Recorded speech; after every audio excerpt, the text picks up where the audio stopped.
बिस्मिल्लाहिर्रहमानिर्रहीम। अस्सलाम वालेकुम। बहुत से लोगों को अभी भी नहीं पता, वो जो फंसे हुए हैं उनके लिए खुशखबरी भी है। फ़्लाइटों की बात कर रहा हूँ। और अगर आप फटाफट जाना चाहते हैं, आपकी कोई जॉब को मसला है, तो अब आपकी कोई लेन देन है, उधर आप नहीं पहुँचेंगे तो आपका काम ख़राब हो जाएगा, जॉब चली जाएगी, कारोबार बंद हो जाएगा। तो आप अभी भी जा सकते हैं, लेकिन जाने का तरीका यहाँ से आप लोगों को अफ़गानिस्तान का वीज़ा लेना पड़ेगा, वो जो बिल्कुल फ्री है।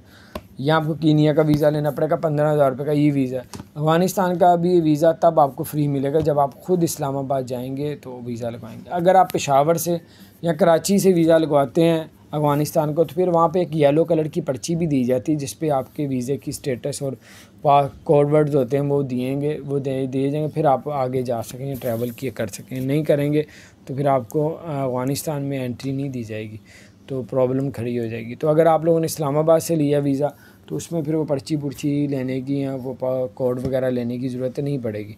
तो अभी ये थोड़ी सी इन्फॉर्मेशन मेरे तक आई थी, मैंने कहा आपसे शेयर करता हूँ। अगर आप जाना चाहते हैं, कीनिया का वीज़ा लेके जा सकते हैं, और उज़्बेकिस्तान का वीज़ा लेके जा सकते हैं, लेकिन वहाँ पे 14 दिन करंटीना करना पड़ेगा। फिर सऊदी अरब पहुँचेंगे, करंटीना करना पड़ेगा, दुबई पहुँचेंगे।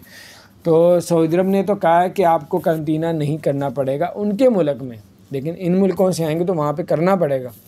जब सऊदी अरब कंट्री में पहुँचेंगे, अगर आपने कोरोना की वैक्सीन लगवाई हुई है, तो कोरोना की वैक्सीन लगवाने के बाद जो है आप अपने आप को जो सऊदी अरब ने एक वेबसाइट दी हुई है, उस पर अपने आप को रजिस्टर करवाएंगे। फिर आप लोग उधर जाएंगे तो फिर आपको करंटीना नहीं करना पड़ेगा। अगर आपने वैक्सीन लगवा ली है और उसके बाद आपने रजिस्टर नहीं करवाया अपने आप को, जो सऊदी अरब ने वेबसाइट दी है, तो फिर आपको करंटीना करना पड़ेगा। अगर उसमें रजिस्टर करवा लेंगे तो फिर आपको करंटीना सऊदी अरब में 7 दिन के लिए नहीं करना पड़ेगा। तो बड़ी अपडेट थी दोस्तों के साथ शेयर करें, चैनल को सब्सक्राइब